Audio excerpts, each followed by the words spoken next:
هدية مقبولة من النادي الأهلي. الأهلي النهاردة يا جماعة بيتعادل مع بتروجيت 1-1، وللأسف أصلا الأهلي كمان لا يستحق التعادل.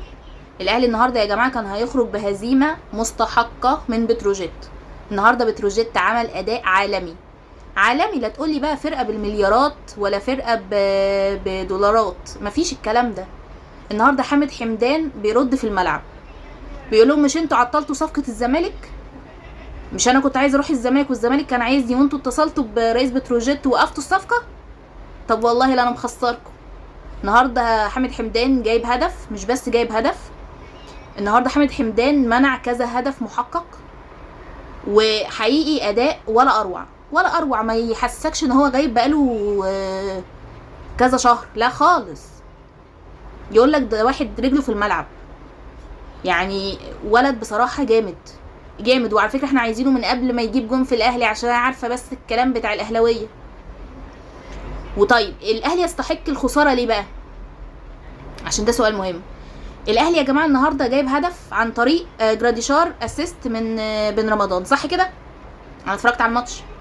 طيب المفروض في فاول على لعيبه الاهلي، نطوا فوق المدافع بتاع بتروجيت، والمفروض ان انت كده اعاقته، يعني هو هيدافع ازاي؟ طيب المفروض ده فاول واتحسب هدف عادي وما اتعادتش. وبصراحه يعني اداء تحكيمي ما شاء الله عليه فظيع جدا يعني.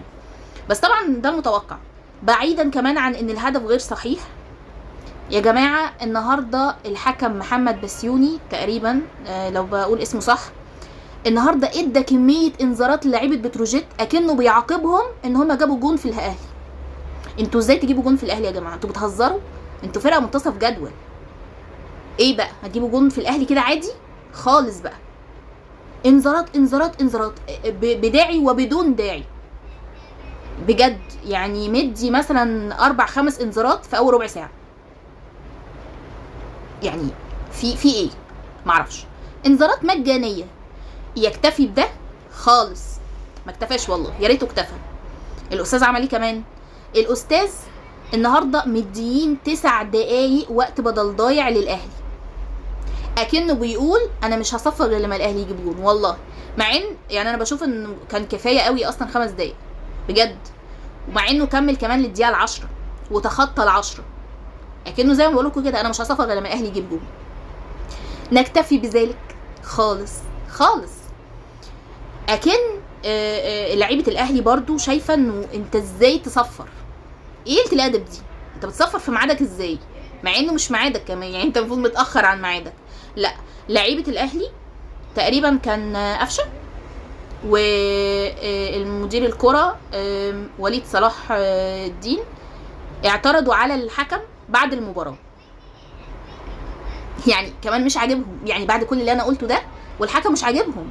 بجاحه، احنا عايشين في بجاحه، يعني مفيش، يعني ما عنديش ما تلاقيش بجد والله. الحكم النهارده عمل كل حاجه لصالح الاهلي، كل حاجه من اول الانذارات لحد الهدف اللي احتسب، وبرضه مش عاجب. فالحكم اخيرا قرر انه يدي انذار، ادى انذار لوليد صلاح الدين ولقفشه تقريبا.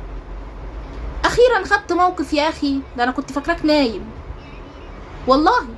تخيل فرقه منتصف جدول كانت في حاليا دلوقتي في المركز ال12 تقريبا بعد التعادل طبعا، اتعادلت مع الاهلي وكانت تستحق المكسب، وحقيقي هديه مقبوله. اتمنى ان الزمالك يقبلها بكره ويكسب.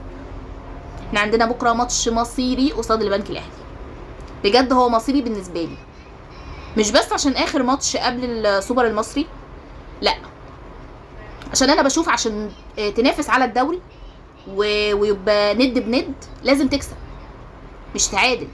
ومالكش دعوه ان الاهلي يتعادل النهارده يا جماعه، احنا ملناش دعوه بحد، احنا كجمهور نحفل براحتنا، انتوا كلاعيبه تعملوا اللي عليكم، ده واجبكم. خصوصا ان كمان النهارده اتصرف مستحقات اللعيبه المتاخره، انتوا ما عندكوش حجه بقى، مفيش حجه. مبروك للاهلي التعادل، والله فرحتونا بجد. نفسي الزمالك يفرحنا كمان بكره وتبقى الفرحه كامله بقى كامله.